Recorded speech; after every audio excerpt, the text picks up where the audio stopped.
Some myths about the medical coding or the medical coding examination. കുറെ truth അല്ലാത്ത myths ആയിട്ടുള്ള കുറെ കാര്യങ്ങൾ ഡിസ്കസ് ചെയ്യാറുണ്ട് ആളുകൾ. അതിനെക്കുറിച്ച് നമുക്ക് ഇന്നൊന്ന് ചിന്തിക്കാം.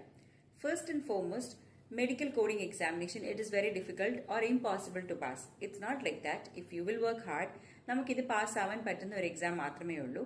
ലൈക്ക് നമ്മൾ ഹാർഡ് വർക്ക് ചെയ്യുക, അതുപോലെ തന്നെ നമ്മൾ കണ്ടിന്യൂസ് ആയിട്ട് പ്രാക്ടീസ് ചെയ്യുക.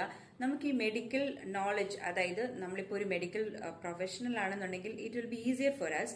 അതേസമയം വേറൊരു ബാക്ക്ഗ്രൗണ്ടിൽ നിന്ന് വരുന്ന ആളുകളാണെന്നുണ്ടെങ്കിൽ തറവായിട്ട് മെഡിക്കൽ ടെർമിനോളജീസ്, അതുപോലെ തന്നെ അനാറ്റമി, മെഡിക്കൽ ടെർമിനോളജി, ഇങ്ങനെയുള്ള കാര്യങ്ങളെക്കുറിച്ച് നമ്മൾ ഡീപ്പർ ആയിട്ട് ഒരു അണ്ടർസ്റ്റാൻഡിങ് വന്നതിന് ശേഷം ഈ ഒരു ഒരു കരിയറിലേക്ക് അല്ലെന്നുണ്ടെങ്കിൽ ഈ ഒരു ഫീൽഡിലേക്ക് ഷിഫ്റ്റ് ചെയ്യുകയാണെന്നുണ്ടെങ്കിൽ നമുക്കിത് കുറച്ചുകൂടി ഈസിയർ ആയിട്ട് മനസ്സിലാവാൻ സാധിക്കുന്നതും അതുപോലെ തന്നെ നമുക്ക് എക്സാംസ് വളരെ ഈസിയർ ആയിട്ട് ക്രാക്ക് ചെയ്യാൻ പറ്റുന്ന ഒരു എക്സാമിനേഷൻ തന്നെയാണ് മെഡിക്കൽ കോഡിംഗ് എക്സാമിനേഷൻ.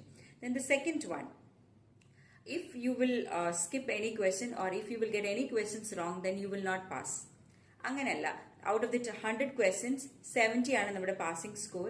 അതായത് ഈ 70 ക്വസ്റ്റ്യൻസ് നമ്മൾ കറക്റ്റ് ആക്കുകയും ഇനി 30 ക്വസ്റ്റ്യൻസ് നമ്മൾ റോങ് ആക്കുകയും ചെയ്താലും നമുക്ക് പാസിംഗ് സ്കോപ്സ് ഉണ്ട്. എല്ലാ ക്വസ്റ്റ്യനും ഈച്ച് ക്യാരീസ് 1 മാർക്ക്. സോ അതുകൊണ്ട് തന്നെ നമുക്ക് നമ്മൾ സ്കിപ്പ് ചെയ്യാതെ തന്നെ മാക്സിമം എത്ര ക്വസ്റ്റ്യൻസ് അറ്റൻഡ് ചെയ്യാൻ പറ്റുമോ അത്രയും ക്വസ്റ്റ്യൻസ് അറ്റൻഡ് ചെയ്യാൻ ട്രൈ ചെയ്യുക. അതായത് കംപ്ലീറ്റ് ക്വസ്റ്റ്യൻസും അറ്റൻഡ് ചെയ്യണം എന്നാണ് ഞാൻ പ്രിഫർ ചെയ്യുന്നത്. പക്ഷേ if you will get 1 or 2 questions wrong, that is not a problem. Because negative സ്കോറിങ്ങോ അങ്ങനത്തെ കാര്യങ്ങളൊന്നുമില്ല. നമുക്ക് എത്ര സ്കോർസ് ആണോ കിട്ടുന്നത് അതിനനുസരിച്ചുള്ള മാർക്ക് കിട്ടിയാൽ നമുക്ക് ഈ എക്സാം പാസ് ആവുകയും ചെയ്യാൻ പറ്റുന്ന ഒരു കാര്യമാണ്. And the third one is proctor evaluations are not thorough, അല്ലെന്നുണ്ടെങ്കിൽ proctor checkings are not thorough എന്നുള്ള ഒരു ഡിസ്കഷൻ ഉണ്ട്. അതായത് നമ്മൾ എക്സാമിനേഷൻ ഹാളിൽ ലൈവായിട്ടുള്ള എക്സാം എഴുതുവാണെങ്കിലും അല്ലെങ്കിൽ റിമോട്ട് എക്സാംസ് എഴുതുവാണെന്നുണ്ടെങ്കിലും proctor checking അത്രയും ഇമ്പോർട്ടന്റ് അല്ല. So we can do whatever we want. No, like the proctor checking will be very thorough. അതുകൊണ്ട് തന്നെ നമുക്ക് ഡൂസ് ആൻഡ് ഡോൺസ് നമ്മുടെ എക്സാമിലുണ്ട്.